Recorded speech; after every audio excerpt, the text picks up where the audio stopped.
or what we call enzyme, right? The process of the enzyme manipulating this arachidonic acid, we make thromboxane A2. We make prostacyclin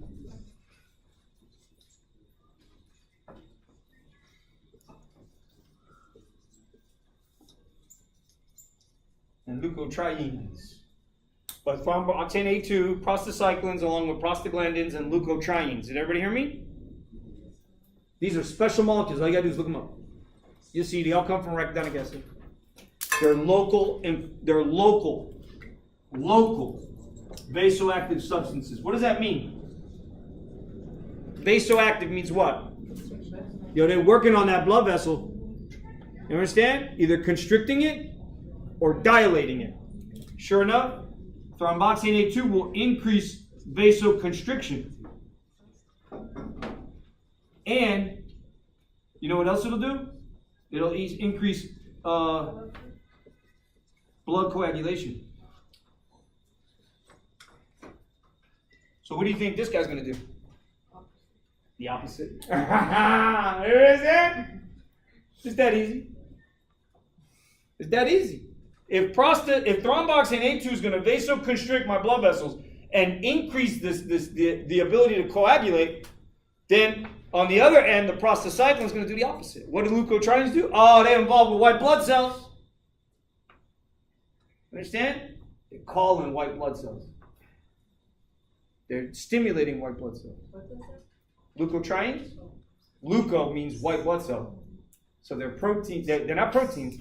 Remember I told you, arachidonic acid, if you look it up, it's a lipid in the membrane. It's actually a fatty acid in the lipid, in the plasma membrane. And they clip the fatty acid off the molecule and then modify the enzyme. You understand? And based on what enzyme gets stimulated, will determine, well, sure enough, hey, I'm making them both at the same time. Should I coagulate or should I not? Should I vasoconstrict or should I not? Did everybody hear me? Guys, we are in a homeostatic balance constantly. Now we're talking about blood vessels. I just jumped from blood to blood vessels, didn't I? It's all intertwined, baby. All intertwined. There's no difference. So who's responsible for systemic control of blood pressure? Huh? Oh, Carrot. So I like that. She came out with, it was the wrong answer, but at least you came out with something quick. T3 does an increase in basal metabolic rate. That means an increase in O2 consumption and glucose consumption. Right? You're right in that, well, we'll get into that when we get into stress events. This is also going to be involved. But when you're talking about just local inflammatory mediators, there's another name for the vasoactive substances, they call them local inflammatory mediators. Everybody hear me? And there's so many different terms for the same thing. You see why it's best to read before you come to class. Because you won't be hearing it for the first time here in class. You have read it before and now it's something familiar to you. You see? Sometimes I'll use one terminology and the textbook will use a different terminology, right? But if you go and you look them up, look at what I wrote down compared to what they wrote, then you see, oh, it's the same thing. So those local vasoactive substances that come from arachidonic acid's breakdown are also referred to as local inflammatory mediators. Because obviously, hey, if I dilate, would that inflame? It would, wouldn't it? Yeah. If I take a little blood vessel and I open it up, wouldn't that cause inflammation in the area that it feeds? See that? So now we're connecting inflammation with control of blood vessels. Yeah? And it's renin, angiotensin, aldosterone pathway that controls globally blood pressure. Yes? These guys don't do this. They don't do this globally. They don't do this globally. They do this locally. Therefore, they are independent. Yeah, guys, you ever wonder? Let's think about this. Sympathetic nervous system, yeah? I'm running, get my heart rate up. What's happening to my blood vessels? Constricting. Blood vessels are constricting. Does everyone agree? Are they constricting in skeletal muscle? Good question. When you go to the skeletal muscles actually increasing local vasoactive substances to cause a controlled inflammatory response to feed the muscle metabolically by causing dilation. Everywhere else, it's constricting so that your muscles get more blood flow. This is one of the reasons why in some people, they start working out and all of a sudden they get big. Their muscle swells almost immediately. You guys, any of you ever notice that? You start going on a lift and you feel like your muscles swell. Well, that's because it is swelling. Because local inflammatory mediators are increasing the amount of blood that's in the area. We can do this at any organ. Understand? If I do this systematically, do you see that as a good thing or a bad thing? It's not supposed to be systematic, is it? If I have systemic release of prostacyclins, which do the opposite, then I'm going to get what? If I get a flow, a huge, large pile of prostacyclin, and it's in my bloodstream now, what's going to happen? Every little blood vessel and every little organ is going to dilate. That means more blood is staying out in the periphery and less is coming back to the heart to go to the lung. Do you see that as being an issue, guys? Yeah. Sure enough, you know what? There's this thing. And this one doesn't put a smile on your face. It kills you. All right?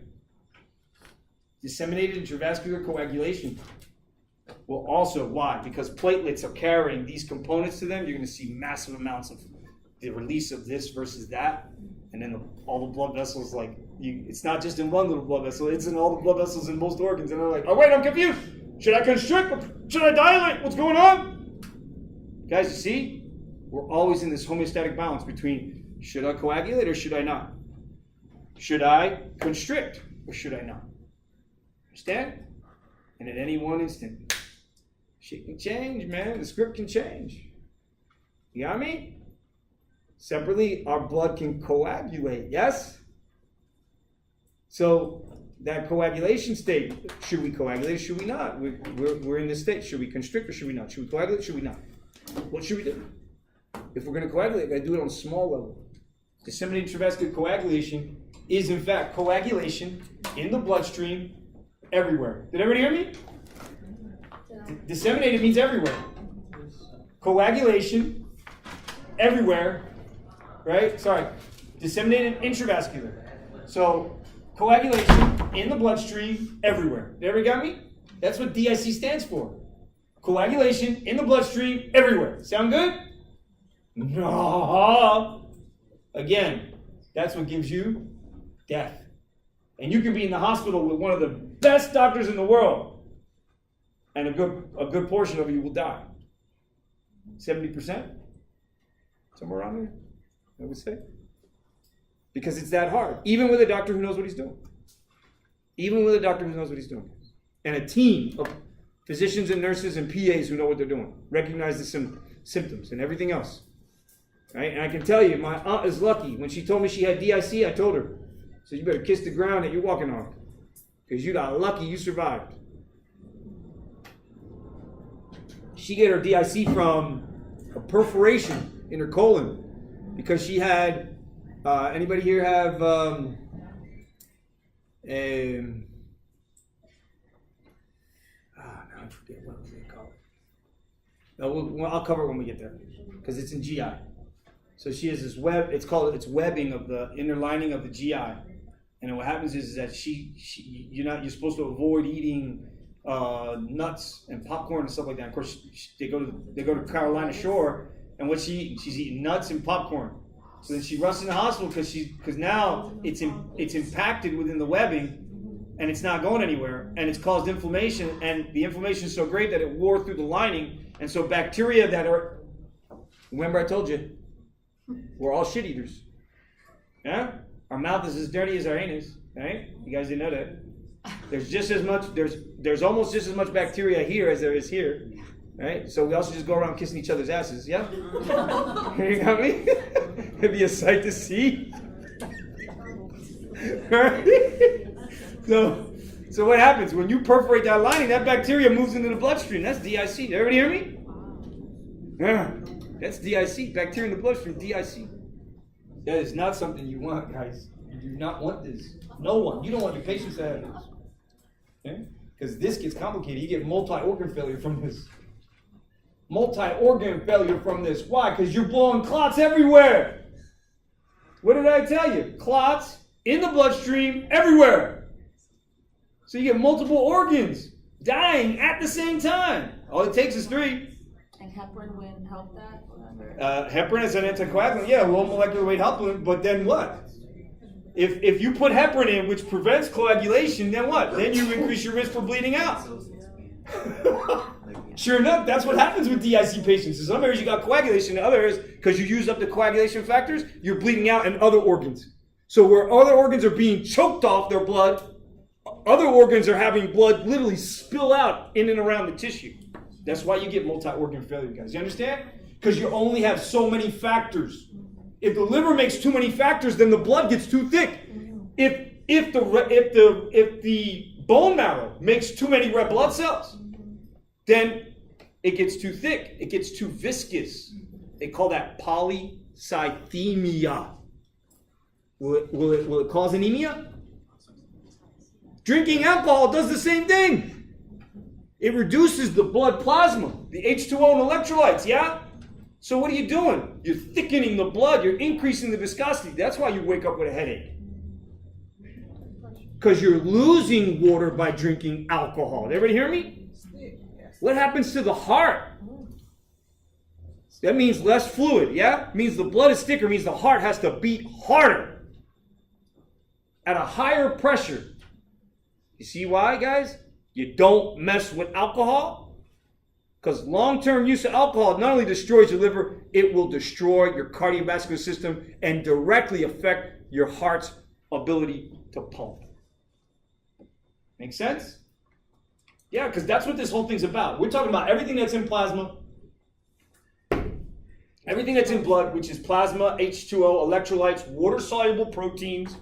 You also have HDLs, LDLs, IDLs, and VLDLs. Sure enough, that's the job of the liver again. The job of the liver is to metabolize any and all fats that you would consume. It goes to the liver first. And then the liver modifies it. Then decides what to do with it. Oh, I'm sorry, muscle. Did you need this? Here you go. Oh, none of y'all need nothing? Go, fat. Ba-boom! 3rd zip code. Y'all get me? That's how it works, guys. So the liver is so important in helping to maintain the cardiovascular system. So is the kidney. Because the kidney is responsible for retaining that electrolyte and water through ADH and aldosterone. Everyone agree? ADH for water, aldosterone for the sodium chloride, which is one of several electrolytes. So here's aldo, here's ADH. Ready to see? Any questions? All right, so we got 5 more minutes. Let's go to, yes? You were saying about the... So HDLs are high-density lipoproteins. Okay. LDLs are low-density lipoproteins. IDLs are intermediate-density lipoproteins. And VLDLs are very low-density lipoproteins.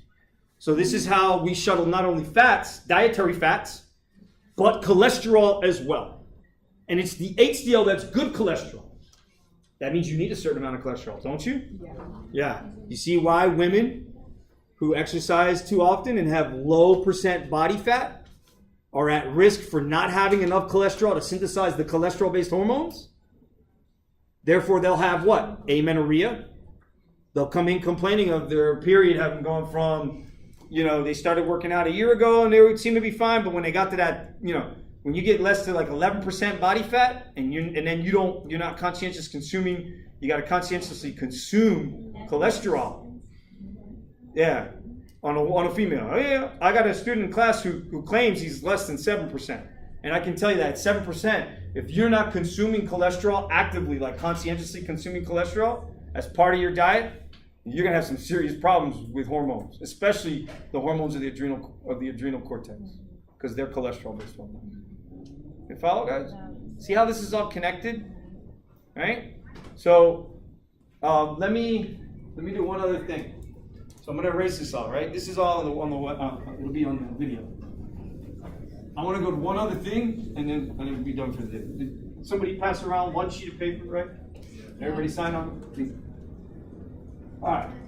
So we haven't gone into the white blood cells yet. I'll kind of hold off on. I'll talk about them, but not today. So I want to go to the red blood cell, the mature red blood cell, right? The mature red blood cell, known as the erythrocyte. That mature red blood cell, guys. Here's the thing. So there's what we call the red blood cells have this thing called codominant gene expression. When it comes to the expression of, so we're not talking about hemoglobin, which is an intracellular protein, guys. You got me? So this is my red blood cell, hemoglobin, lots of hemoglobin in here. But on the membrane, there's another receptor. Another protein. And that protein is either going to be blood group antigen A or blood group antigen B. You understand that? Your blood group antigens come from these genes that you inherit from mother and father. And because they're codominantly expressed, then if you inherit A, then you're a phenotype. Now, you can inherit A from, right? A from mom, A from dad. You can inherit A from mom, nothing from dad. You can inherit nothing from mom and A from dad. All those would equal an A phenotype. So that's your genotype. So I'll write it here. Genotype, phenotype. Everybody see that? That red blood cell will look like this,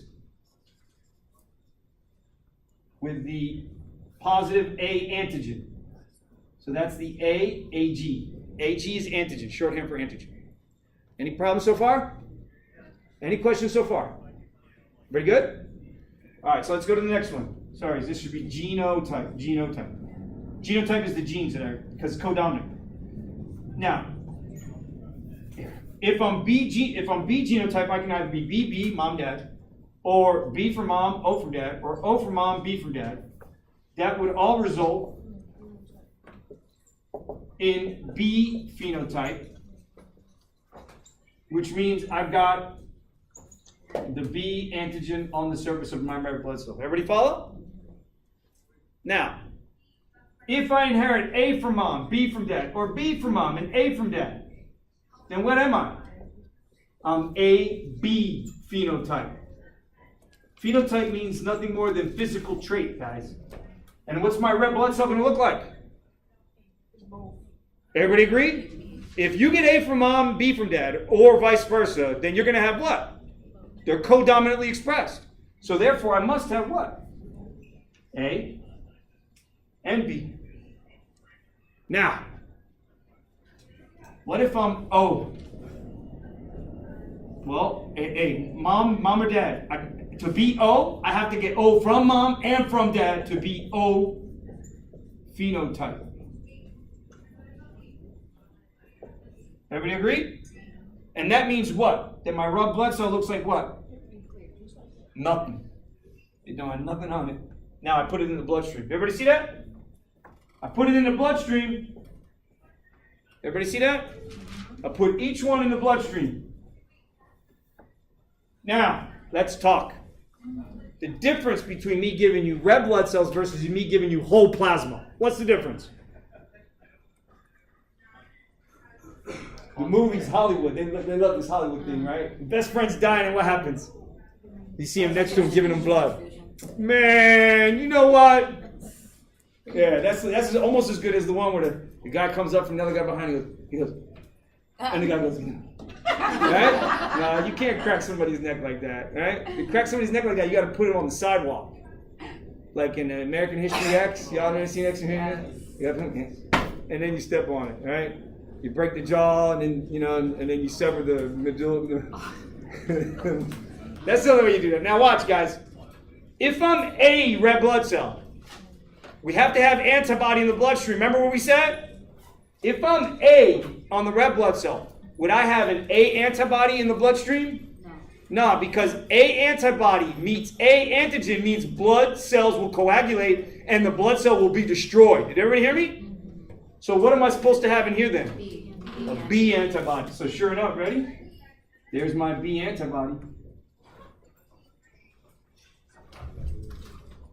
Now, if I'm B red blood cell type, what's the antibody going to be in my bloodstream? A antibody. There's my A antibody. Guys, if I'm AB, what antibodies would I have in my blood? Zero. Everybody understand that? Zero.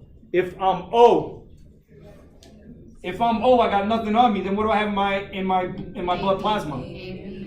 A and B. The circular one versus the pyramidal shaped one. Everybody see that?